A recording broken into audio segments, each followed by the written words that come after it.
They say the Capitol sleeps at night, but those who've walked its marbled halls after hours know better. Beneath the vaulted ceilings and oil-painted faces of long-dead statesmen, something else stirs. Not a man, not a ghost, but a cat, a shadow, low to the ground, with eyes like burning coals and paws that leave no print. In the early hours before dawn, a lone maintenance worker, sweeping beneath the rotunda's dome, freezes as he hears it, the soft pad of feet, followed by a low guttural growl. When he turns, nothing is there, only silence, and yet the air feels wrong, heavy, ancient. The demon cat, they call it. Some say it appears before national tragedy. Others claim it guards secrets buried beneath the stone. But most, they don't speak of it at all, because those who do often don't return to tell the tale. The past doesn't sleep. It lingers. In ash and iron, in whispers behind ruined walls, buried in silence, are stories left untold, echoes of those who vanished, voices lost to time. But the archive remembers. This is where history breathes again. This is archived stories, because some stories were never meant to be forgotten.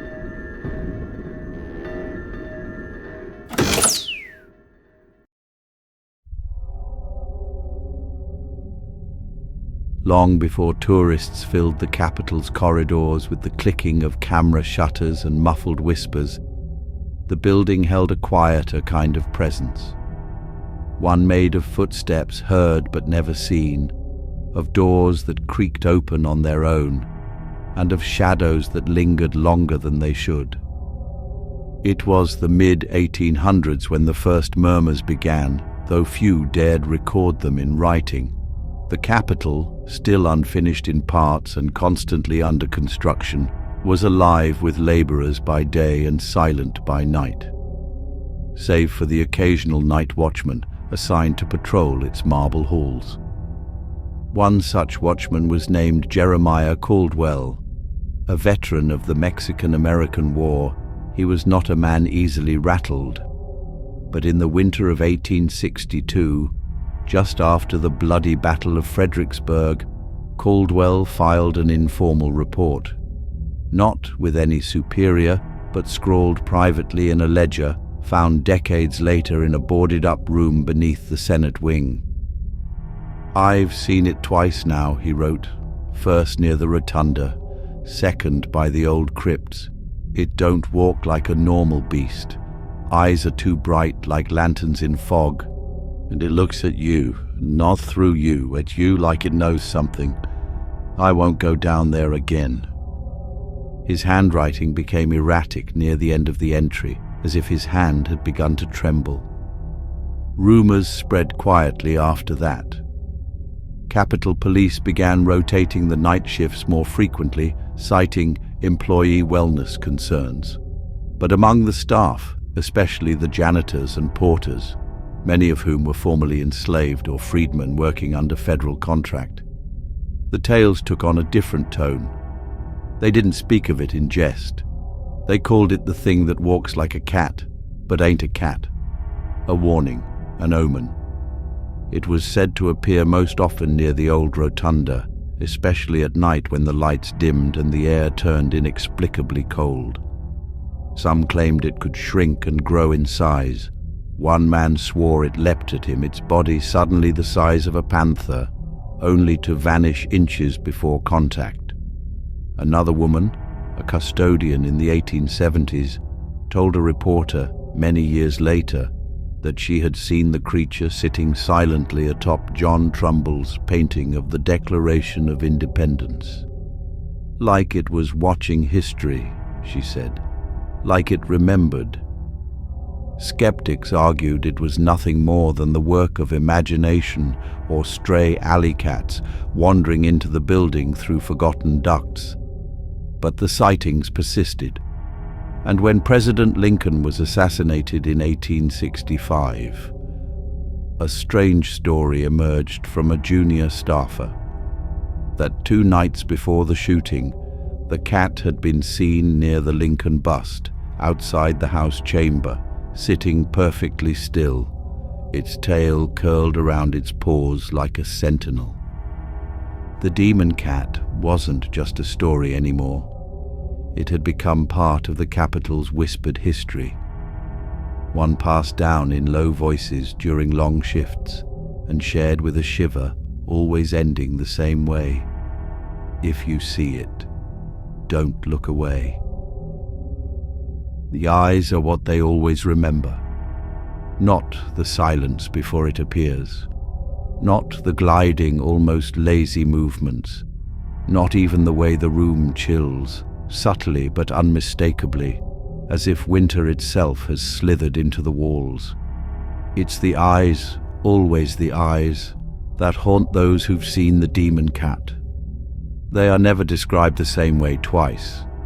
To some they burn like twin lanterns. To others, they gleam like polished obsidian in candlelight, wide and ancient, and filled with some unknowable depth. One account, scribbled in the margins of an old capital architect's journal in 1897, described them as red coals pulled from the devil's hearth. The cat's gaze doesn't merely glance, it fixes, locks on, as if weighing something only it understands. A gaze not curious, but judgmental, almost bureaucratic. The most dramatic encounter on record took place in the winter of 1929, just weeks before the stock market crash that would plunge the nation into the Great Depression. A guard named Randolph Stevens, a man known for his punctuality, sobriety, and quiet sense of duty, was found unconscious just outside the old Supreme Court chamber. When revived, he claimed he had been attacked by a monstrous feline, as large as a lion with eyes like fire. His voice shook as he spoke, and according to witnesses, he never worked a night shift again. Stevens's report was quietly buried.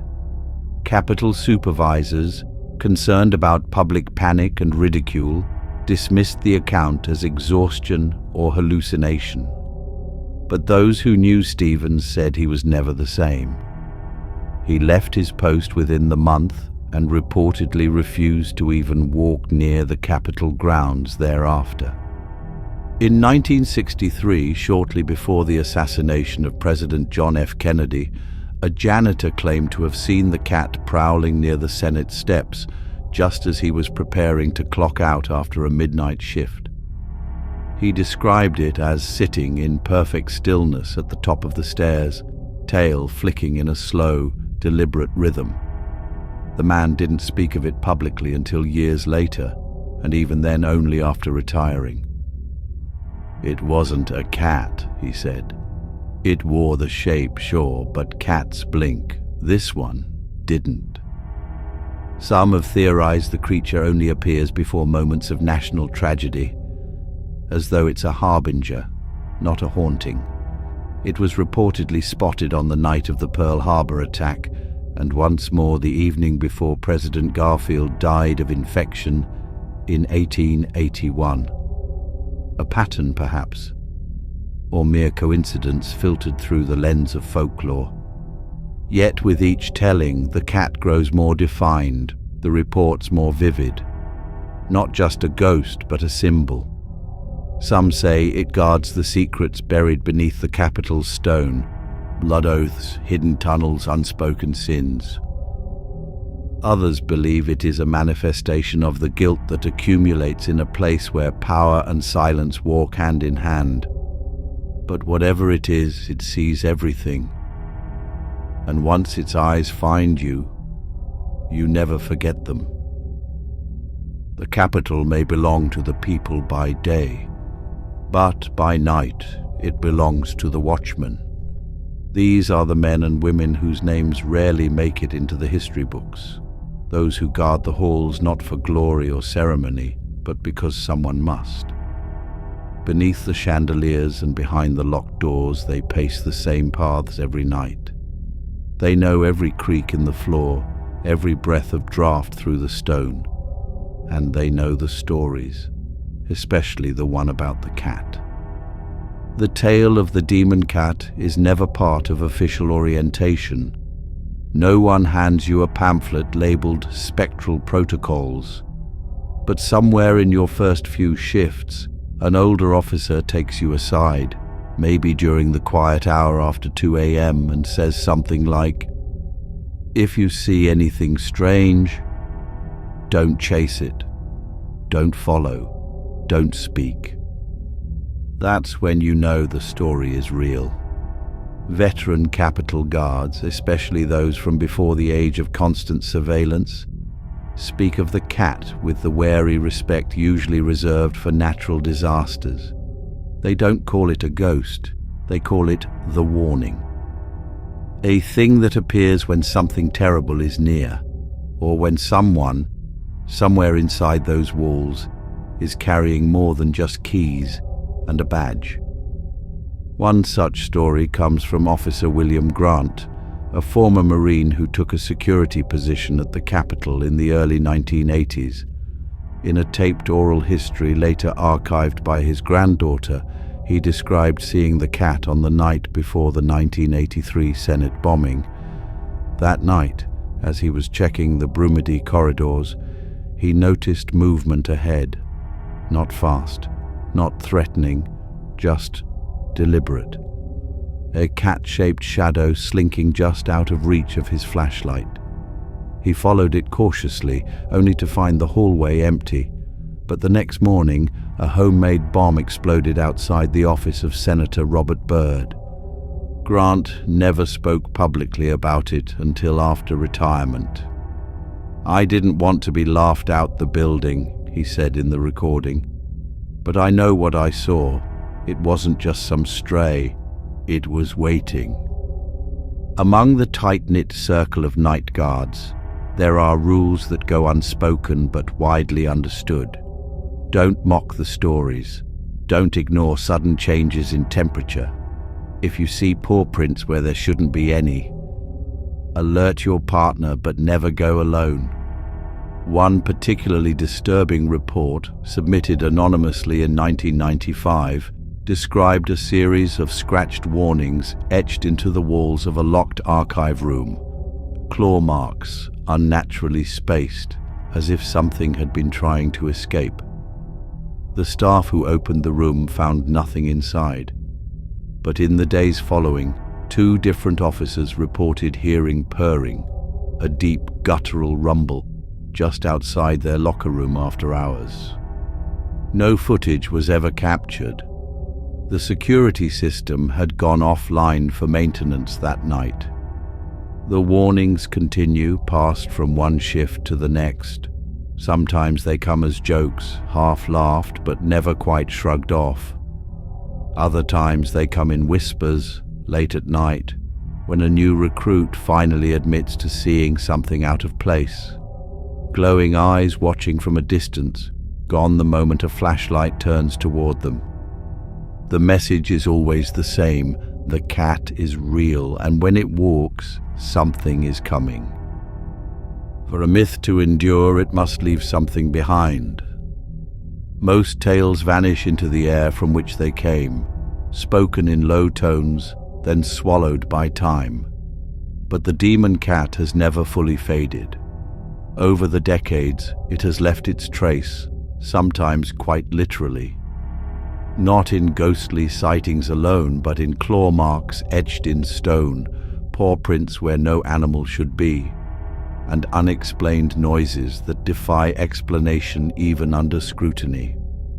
One of the most unsettling accounts came from 1935, deep in the basement of the Capitol's oldest wing, where maintenance staff discovered a trail of fresh paw prints crossing a sealed hallway coated in decades of undisturbed dust. The prints, perfectly shaped and unusually large, ran from one end of the corridor to the other and simply ended at a wall. No opening, no vent, no crack through which any creature, mundane or spectral, might slip through. Photographs were taken. They never made it to public archives. According to internal memoranda found years later, the prints were labelled a possible prank, though no one was ever disciplined, and the staff on duty refused to enter that wing alone for several months. In the Library of Congress, connected to the Capitol by subterranean tunnels, a night librarian once reported hearing scratching sounds echoing through the walls of the Jefferson Building stacks. He described it as soft at first, like a cat in a box, but then it intensified, growing louder, angrier. The sound was so alarming that he called security, fearing a break-in, but when officers arrived, they found no sign of entry. Only a series of deep gouges in the wooden shelving near the Civil War archives. Claw marks, some said. Others insisted it was termite damage. 2 years later, the librarian suffered a sudden heart attack at his desk. His final words, according to the janitor who found him, were, "It watched me again last night." Perhaps most curious of all is the strange phenomenon of missing footage. Since the rise of CCTV in the late 20th century, one would expect a spirit, or feline, haunting such a high-security building to be caught at least once. But, if anything, the sightings have decreased in number, or perhaps just in willingness to report them. One Capitol police officer who resigned in 2004 told an underground DC folklore group that cameras in certain corridors always seemed to glitch right before something strange occurred. Footage was either blacked out, corrupted, or missing entirely. Frames skipped, timestamps distorted, as if something didn't want to be seen. There was also the matter of the Senate sub-basement incident in 2011. During routine renovations, workers uncovered what appeared to be a walled-off room, small, windowless and empty save for claw marks in the dust-covered floor. No animals were found. No record of the room's existence could be located in the architectural plans. Within a week, the entrance was sealed again. Officially, it had never been opened. But rumors persist. If you ask quietly enough, some staffers will admit they've heard it. That low growl echoing through the halls, the soft pad of paws that fade before you can turn, and sometimes, in the stillness of the archives or the forgotten stairwells that spiral down beneath the Capitol, they find a single print in the dust. Just one, as if the creature is reminding them, I'm still here. Not all who walk the Capitol's corridors believe in ghosts. Some believe only in the echo of power, in architecture, in politics, in the weight of symbolism. And so, naturally, not everyone believes in the demon cat. But disbelief is not dismissal. In the face of so many sightings, a growing number of historians, folklorists, and skeptics alike have tried to peel back the legend to see what, if anything, lies beneath the fur and fire. Many point to the post-Civil War period as the most likely origin of the myth. The Capitol had served as a makeshift barracks and hospital during the war, housing both soldiers and supplies. At the time, the building's basement was a labyrinth of tunnels, storage vaults, and underused chambers. Stray animals, and especially cats brought in to control rats, were a common sight. It's not difficult to imagine one or two lingering behind, slinking through shadows and catching the attention of exhausted guards or overstimulated night workers. A drunk guard stumbling upon a feral cat in a dark corridor may well have told the story with a bit of flair, and over time, the flair becomes folklore. Others suggest psychological factors. The Capitol, especially at night, is not a place of comfort.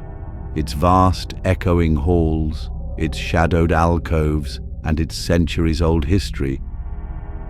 In a place where great men have been assassinated, where oaths have been broken, and where entire lives have been decided behind closed doors, the air itself can feel heavy. In such a setting, a shadow glimpsed out of the corner of an eye becomes more than just a shadow. Then there's the matter of symbolism.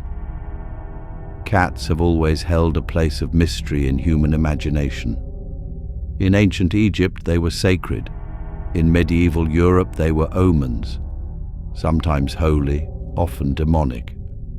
The idea of a supernatural feline walking the halls of power fits neatly into a larger cultural instinct, that power attracts mystery, and that beneath every seat of authority lies something older and more primal, watching. Skeptics argue the timing of the cat's supposed appearances before tragedies like Lincoln's assassination or the 1929 crash is more about retroactive pattern-making than prophetic visitation. People remember what they want to remember. A guard sees a cat one week. A national crisis unfolds the next. The story takes on mythic weight in hindsight. But even the skeptics admit the reports are oddly consistent. The size, the eyes, the silence. And then there are the strange coincidences, like power outages in rooms where paw prints are found, or the failure of camera systems that were otherwise functional. One investigative journalist, Emma Boyle, who tried to debunk the demon cat legend in a Capital-focused podcast, confessed during a follow-up interview, "The more I tried to disprove it, the more the facts refused to line up neatly. Every thread I pulled just led to another knot."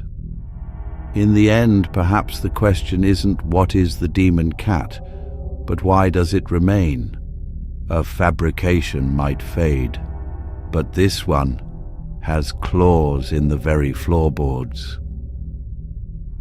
The United States Capitol has been home to empires of men. Presidents, senators, justices, lobbyists, and staffers who come and go like tides. Power is inherited, challenged, and eventually buried. But some things, it seems, remain. The demon cat is one of them. It has reportedly been seen during nearly every major chapter of American political upheaval: the Civil War, both World Wars, the Cold War, 9/11.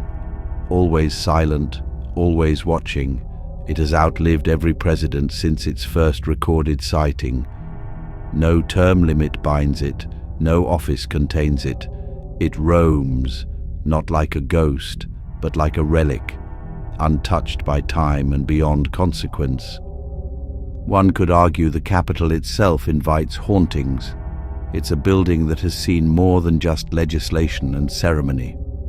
Beneath the polished stone and portraits lies a reservoir of tension, bitter debates, broken promises, ambitions denied. The very architecture breathes with the strain of history, and in that pressure, legends take root, none more tenacious than the cat with burning eyes. Some believe it is a kind of guardian, that it appears when the Republic is in peril, not to cause fear, but to alert the living, to remind them that power has watchers, that even in the dead of night, even when the corridors are empty and silent, the choices made in those rooms echo far beyond human hearing. Others believe the cat is a curse, a reflection of what the Capitol has buried: blood from forgotten duels, lies enshrined in law, promises made and broken beneath marble domes. In this view, the cat is not a protector but a mirror, a reminder that justice often walks with a limp and sometimes not at all. In recent years, the cat has become less of a story and more of a symbol, whispered about in Capitol staffer bars, joked about on late-night security shifts, and referenced in articles about Washington's weirder side. Yet, every so often, the whispers grow again. A janitor refuses to work alone in a certain hallway. A tourist catches a glimpse of something just before their phone inexplicably powers down. A Capitol officer's dog refuses to enter a stairwell it previously had no issue with. The building has changed, the faces, the flags, even the furniture. But the cat? It stays the same. No older, no younger. Still pacing the halls like it owns them. And maybe in some way it does. For what else can claim presence during assassinations and inaugurations? During riots and reconciliations? The demon cat is a quiet observer of American history, a shadow threaded through the nation's triumphs and tragedies. You may not see it on a tour, you may never hear its growl. But should you find yourself alone near the old rotunda, and the air turns cold and the lights dim for just a moment, remember, some spirits don't fade, they adapt, and some watchers don't blink.